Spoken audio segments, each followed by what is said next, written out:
Greetings to all lovers of tales, myths, and legends.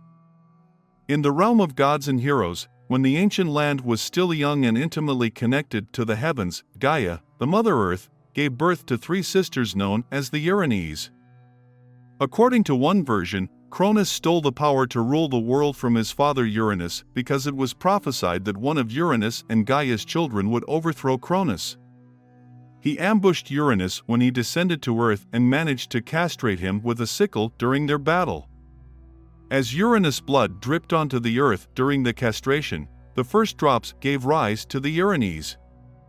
Their images became the subject of unsettling dreams and terrifying stories recorded in tales and myths. And although few desired to encounter them in reality, the existence of the Erinyes always served as a reminder that justice is inevitable and the duty of betrayal shall not go unpunished.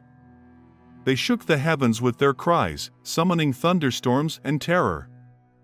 Their wrath never subsided, and they continued to pursue and punish those who turned away from their commitments and committed evil. No sin went unpunished as long as the Erinyes pursued and exacted retribution. On the day that Megaera came into the world, the sky, woven with clouds, emanated thunderous energy as if nature itself foresaw the wrath she would bring upon the world. Her cry pierced the atmosphere like a sword-shattering silence. It was a sign of the arrival of a vengeful soul ready to fulfill her role for many centuries to come. When Megaera opened her eyes, they ignited fiery tongues of anger and determination. She was beautiful in her dark and cruel essence. Her black hair, like nocturnal shadows, cascaded down her shoulders, and her eyes reflected the depths of an abyss filled with fury and passion. The surrounding gods vanished into the shadows, frightened by her presence. Even the mighty gods of Olympus felt her power and trembled before her. The universe sensed a shift, for Megaera embodied the strength of unwavering vengeance and retribution. Gaia loved her daughter Megaera immeasurably, seeing in her the reflection of her own depths and power. Maternal tenderness mixed with boundless wisdom and strength within Gaia. She taught Megaera the power of the earth, how to penetrate the hearts of people and invoke justice. As Megaera grew older, Gaia directed her attention towards the fact that her purpose was not only to follow the path of vengeance but also to fight for justice.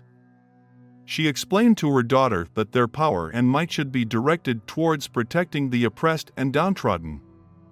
Our heroine today was the most fearsome of the fierce Erinyes sisters. Her anger and vengeance were merciless. But by her side, always, were Alecto and Tisiphone, faithful companions. Alecto, with hair promising devastation and destruction, personified unwavering fury.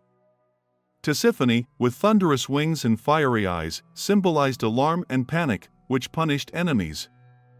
Alecto and Tisiphone, following Megaera, brought justice and vengeance on their mighty wings. Their cries penetrated the deepest recesses of criminals' hearts, leaving behind traces of fear and regret.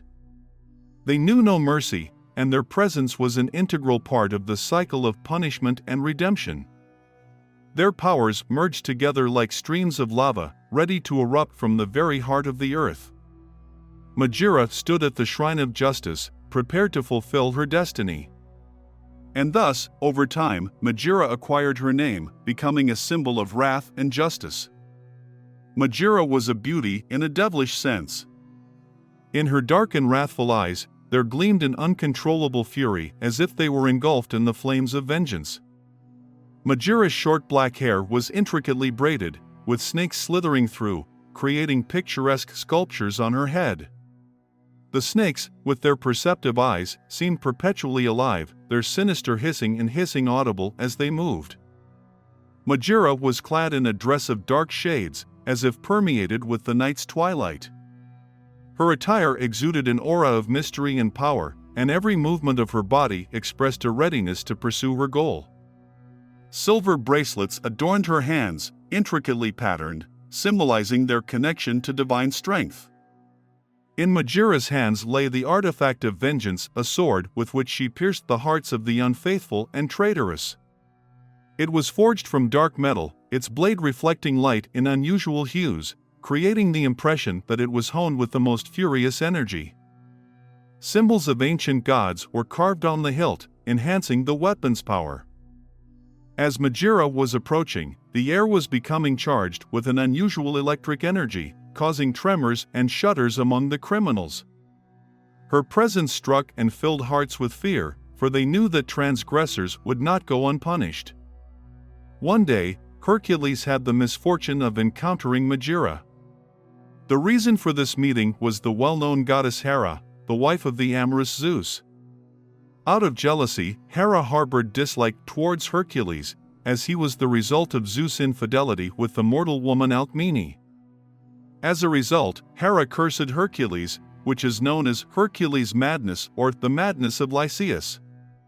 The curse induced madness and rage in Hercules, leading him to kill his wife and their children. Megaera, along with her sisters, rose against this criminal.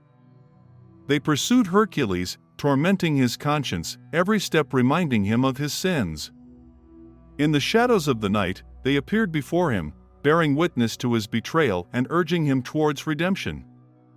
Covered in shame and grief, Hercules realized that he needed to cleanse his soul.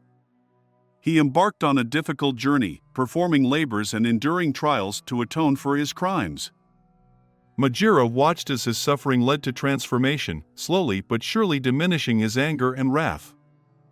Thus, Megaera fulfilled her vengeance, restoring justice and equilibrium in the world.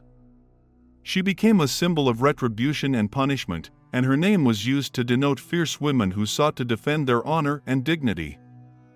To this day, wherever transgressions and offenses arise, Megaera continues to exist, bringing vengeance and justice to those who break their vows and inflict suffering.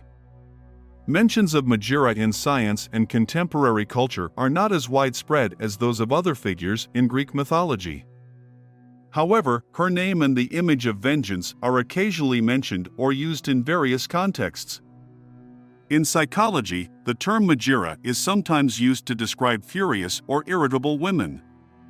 It refers to aggressive and discontented behavior reminiscent of Megaera's characteristics from Greek mythology. In literature and art, one can encounter references to Megaera. For instance, in Dante's poem Divine Comedy, Megaera appears as one of the guardians of the entrance to hell. Her image is also mentioned in the works of other poets and writers.